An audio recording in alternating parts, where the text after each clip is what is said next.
യേശുവിൻ്റെ കൂട്ടായ്മയിലെ എല്ലാ പ്രിയ സഹോദരങ്ങൾക്കും പുതിയൊരു പ്രഭാതത്തിൻ്റെ എല്ലാവിധ ആശംസകളും നേരുന്നു.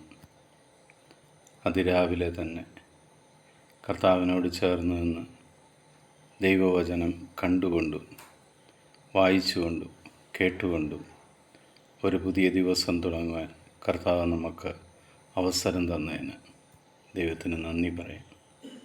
ഇന്ന് നമ്മൾ ശ്രവിക്കുന്ന തിരുവചന ഭാഗം യെശയ്യായുടെ പുസ്തകം 63-ാം അധ്യായം 9-ാം തിരുവചനം. അവരുടെ കഷ്ടതകളിൽ ദൂതനെ അയച്ചില്ല, അവിടുന്ന് തന്നെയാണ് അവരെ രക്ഷിച്ചത്. തൻ്റെ കരുണയിലും സ്നേഹത്തിലും അവിടുന്ന് അവരെ വീണ്ടെടുത്തു. കഴിഞ്ഞ കാലങ്ങളിൽ അവിടുന്ന് അവരെ കരങ്ങളിൽ വഹിച്ചു.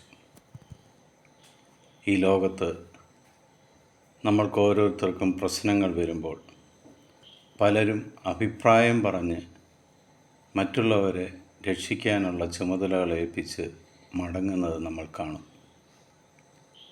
എന്നാൽ ദൈവമായ കർത്താവ് തൻ്റെ ദൈവമക്കൾക്ക് കഷ്ടതകൾ വന്നപ്പോൾ ദൂതനെ അയക്കുന്നതിന് പകരം ദൈവം നേരിട്ട് അവർക്ക് വേണ്ടി ഇടപെടുകയും അവരെ രക്ഷിക്കുകയും ചെയ്തു. ഈ നിമിഷം വരെ, കഴിഞ്ഞ കാലങ്ങളിൽ മുതൽ ഈ നിമിഷം വരെ അതേ കർത്താവ് നമ്മളെ കരങ്ങളിൽ വഹിച്ചുകൊണ്ടാണ് നടക്കുന്നത്. നമ്മൾ ചിന്തിക്കുകയെല്ലാം നമ്മുടെ മിടുക്കാണെന്ന്. എങ്കിൽ തെറ്റി. ദൈവം നമ്മളെ കരങ്ങളിൽ വഹിച്ചുകൊണ്ടിരിക്കുന്നതിനാൽ നമുക്കൊരാപത്തും അനർത്ഥങ്ങളും വരാതെ അവിടുന്ന് പരിപാലിക്കുന്നതിനാൽ നമ്മൾ സുരക്ഷിതരായി നിൽക്കുന്നു.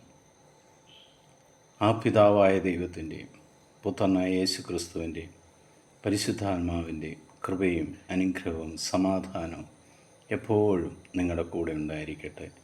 ഈശോ മിശിഹായ്ക്ക് സ്തുതിയായിരിക്കട്ടെ.